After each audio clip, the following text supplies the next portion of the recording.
Hello, I'm in a 2014 Subaru Forester, and today I'm going to show you to check the oil level. So first you open the hood, and then while the engine's off, you'll find this dipstick, which point we'll pull this out all the way, and then wipe it clean with a rag or paper towel, and then stick it all the way back in. Then pull this out again, and then towards the end you should see like a dot there towards the bottom, and then where it's kind of curved there. But you should see oil up a ways on this. It's kind of hard to record a little, but there's a couple little indents there.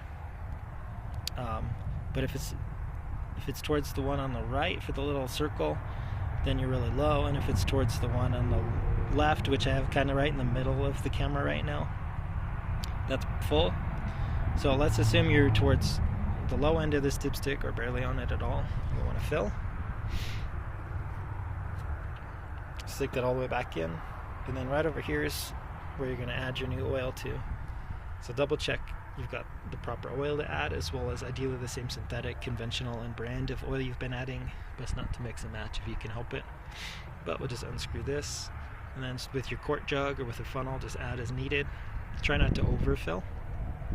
Screw this back on nice and tight when you're done, and then at that point I would start the motor and run it for like 10-20 seconds or so to get the new oil to circulate, and then turn it off.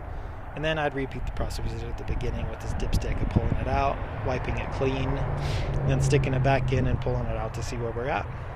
And I would not do any of this in lieu of your regular oil changes, which typically you do by putting the vehicle on a slight lift so you can get underneath to the oil pan, pull the plug, drain all the old oil out, replace any filters as needed, screw the oil plug back in, and then refilling from here all of the recommended amount of oil for your particular engine's make and model.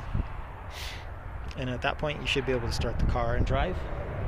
And depending on recommendations for your motor, and especially the type of oil you're using, typically between like 3,000 to 8,000 or so miles is how far you should go between oil changes. And as these motors get to higher mileage, that's when you'd really be checking these oil levels to maybe top it off if needed.